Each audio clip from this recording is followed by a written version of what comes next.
बात को समझो, यहाँ कितने लोग, जहाँ कहीं हम दुनिया में जगह जगह मैं जाता हूँ, Wherever लोग आते हैं रोते हुए, मेरा 20 साल का जो दर्द था वो चला गया।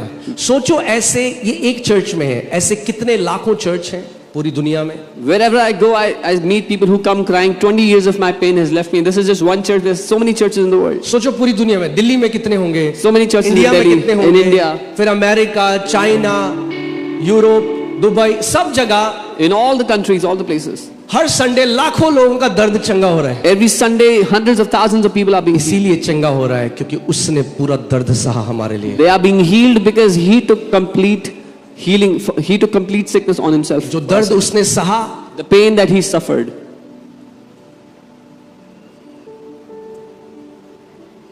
उसकी पीठ ऐसी थी जैसे उस पे हल चला दिया गया हो, बाइबल कहती है। His back was ripped open by the wound. उसकी पीठ छील दी गई थी घाव से। उस दर्द की वजह से उसने, वो क्या कर रहा था, जो पूरी मानव जाति का जो दर्द है, जो पीड़ा है बीमारी की वजह से, वो उसने पूरा अपने ऊपर ले, उसने he swallowed up mankind's pain. He took the pain of entire mankind. उसने अपने ऊपर ले लिया वो सारा का सारा दर्द। कई बारी हम केवल क्रूस को देख सकते हैं and we can miss what he went through. Many times we can look at the cross and miss जो उसने सहा हमारे लिए। और शायद कभी we can miss, और हम इसको केवल वो बना दें, मैंने घोषणा करी और मैं चंगा हो गया। We can miss this and make it about me declaring and getting healed. अच्छी बात है आपने घोषणा करी, Good thing you declared. मगर आपकी घोषणा काम इसीलिए कर रही है But your declaration is working कि उसने because कोड़े खाए आपकी बीमारी। He took stripes on His back for your healing. Amen. Hallelujah. Third, the cross dealt with the curse. तीसरा, क्रूस ने श्राप को भी हटा दिया। हर एक चीज जो आप देखते हो क्रूस पे हुई। Everything you see happened on the cross. मैं आपको कुछ और, जब मैं बना रहा था तो कुछ और सोच रहा था, वहां से कंटिन्यू करूंगा जब यीशु मसीह गधे में आए और अब जब वो वापस आ रहे हैं, मगर वो इतना लंबा हो जाता कि ईस्टर तक यहीं रुकना पड़ता आपको। I was preparing how Jesus, when He was coming on the donkey, the word would have gone till Easter then. तो मुझे लगा ठीक है, हल्के हल्के आगे देखेंगे कैसे सिखाएंगे। मैं आपको बता रहा हूँ, ये इतना कुछ है वचन में, वो ऐसा है जैसे the Bible says God unveils line upon line, precept upon precept. वो ऐसा है जैसे आप प्याज का एक छिलका निकालो, फिर और फिर और फिर और उसके अंदर और लेयर बाय लेयर परमेश्वर हमें और चीजें सिखाता जाता है। God teaches us layer upon layer, one thing about after another. Okay, so श्राप जो मानव जाति के ऊपर आ गया, अगेन जैसे हमने देखा गलातियों 3:13 में कि यीशु ने हमें जो व्यवस्था का श्राप है उससे हमें छुड़ा लिया है। The curse that came upon mankind, we see in Galatians 3:13 how Jesus redeemed us from the curse of the law. Amen. क्योंकि पाप ने हमें श्रापित बना दिया था। Because sin had made us मगर मेरे पास आपके लिए एक गुड न्यूज है। But I have a good news for you. अगर मसीह में हो तो अब श्रापित नहीं रहे, अब आशीषित हो चुके हो। If you are in Christ, you are no longer cursed, you are blessed. Amen. अच्छा, मैं आपसे एक क्वेश्चन पूछूं, कितने लोग 100% श्योर हैं कि यीशु क्रूस पे गया? हाथ दिखाओ मुझे। How many of you are 100% sure that Jesus went to the cross? 100% है? 100%. कोई डाउट तो नहीं है? No doubt. 100%? 100%. ऐसे हाथ हिलाओ। Wave your hands. Okay, hallelujah. So जितने श्योर हो कि यीशु क्रूस पे गया, तो इस आयत के हिसाब से उतने ही श्योर हो जाओ कि उसने तुम्हें श्रापों से छुड़ा लिया। As certain as you are that Jesus went on the cross, be equally sure that He redeemed you from curses. Amen.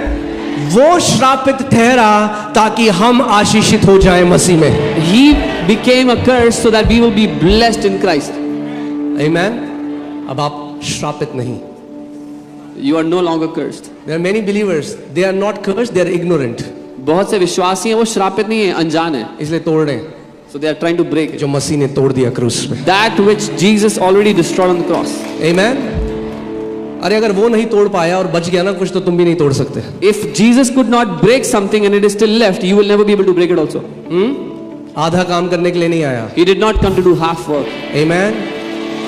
पूरी जो मैं आपको लिस्ट बता रहा हूं, पाप, बीमारी, श्राप, मृत्यु, जब पूरा कर दिया काम, तब बोला it is finished. When He completed the list that I am sharing with you, sin, sickness, curse, death, then He said, खत्म हो गया, पूरा हो गया. बाइबल कहती है एक ही बार आया और पाप को हमेशा के लिए, Behold the Lamb of God who takes away the sin of the world.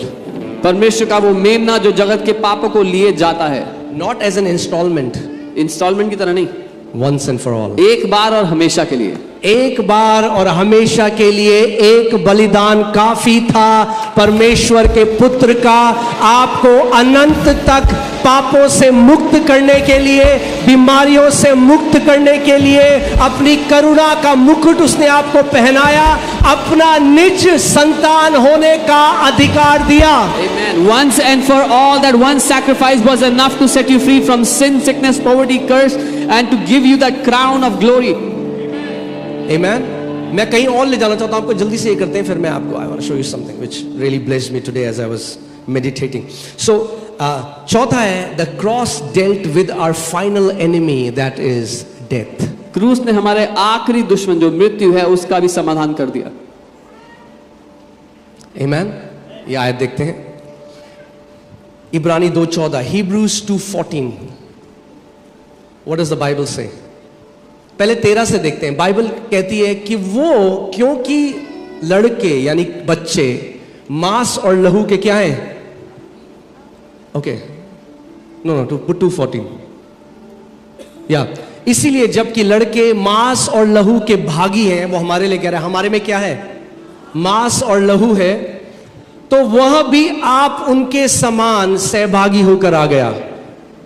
So as children have partaken flesh and blood, he himself likewise shared in the क्योंकि same. परमेश्वर एक आत्मा है, उसके पास मांस और लहू नहीं था, God is a spirit, he did not have flesh. मगर मांस और लहू का सहभागी होकर आ गया, He became a partaker of it. ताकि, बोलो ताकि, So that क्योंकि, हाँ, ताकि मृत्यु के द्वारा उसे जिसे मृत्यु पर शक्ति मिली थी, अर्थात शैतान को निकम्मा कर दे। so that through death he might destroy him who had the power of death, that is the devil. Hallelujah. ये वाला पार्ट आपको संडे को बताएंगे हम। This part we will tell you on Sunday. Amen. But मैं Sunday को भी ये बताऊंगा, मगर आज आपको एक बात बताना चाहता हूँ। But I want to tell you something today. मैं उन परिवारों से बात कर रहा हूँ, I'm talking to those families वो गोइंग थ्रू अ लॉट, जो बहुत कुछ चल रहा है उनकी जिंदगी में, और if you have lost a loved one, या आपने किसी प्रियजन को खोया, if you have a kid that is sick from a long time, किसी के पास कोई बच्चा है जो बीमार है बहुत समय से, can I tell you something? मैं कुछ बताऊं? If Jesus rose from the dead, अगर यीशु मुर्दों में से जी उठे, then everything is gonna be okay in the end. तो सब कुछ अंत में ठीक होगा। Everything is gonna be beautiful in the end. सब कुछ अंत में खूबसूरत होगा। Everything is gonna be glorious in the सब end. कुछ अंत में महिमान्वित Everything is होगा। gonna be victorious in the सब end. कुछ अंत में जयवंत होगा। Amen. पौलुस कहता है ये क्षण भर का जो दुख और कलेश है, ये कुछ भी नहीं है उस महिमा के सामने जो हमारे जीवन के ऊपर प्रकट होने वाली है। Paul says this momentary sorrow is nothing before the glory that will be revealed upon our lives. So keep the main thing the main thing. जो मुख्य बात है उसको मुख्य बात की तरह रखें। Amen. अगर यीशु बड़ी बड़ी बातें करता और मर के मरा रहता, If Jesus after having said तो आज big हमारे things, पास कोई होप, कोई आशा नहीं थी। if Jesus would have died after dying, then there would have been no hope for us. मैंने आपको क्या कहता, पाप के साथ एक हो गया, बीमारी के साथ एक हो गया, हाँ, शर्म के साथ, नंगेपन के साथ एक हो गया, और वैसे ही मृत्यु को भी चख लिया ताकि मृत्यु को नाश कर दे। I told you he became one with sickness, one with sin, and that's how he tasted death, so that he could destroy death. क्योंकि मेरा प्रभु और आपका प्रभु मर के जी उठा, हम भी मर के जी उठेंगे, यही हमारी सबसे बड़ी आशा है। Because your Lord and my Lord died and rose again, this is our greatest hope. We will also rise again. Hallelujah. ओ, अब आपको कोई हरा नहीं सकता भैया। No one can defeat you anymore. There is no defeat for a born again believer. एक नया जन्म पाए विश्वासी के लिए हार है ही नहीं। हालेलुया। अगर मुश्किल चल रहा है कुछ, something is difficult, It's just a difficult chapter in the middle of your story. आपकी कहानी के बीच में एक कठिन चैप्टर है बस, But that's not how your story is going to end. और आपकी कहानी ऐसे खत्म नहीं होगी। Your story will end exactly like Jesus' story ended. आपकी कहानी वैसे ही खत्म होगी जैसे यीशु की कहानी खत्म हुई, In glory, महिमा में, in victory. जय में। Hallelujah. Amen. Hallelujah. Amen. Praise God. Bible कहती है अभी दुनिया तुम्हें नहीं जानती क्योंकि वो परमेश्वर को भी नहीं जानती, The Bible says the world doesn't know you because the world did not know the Lord. मगर जब वो आएगा But when he comes, तो तुम बिल्कुल वैसे होगे जैसा वो है। you will be exactly like how he is.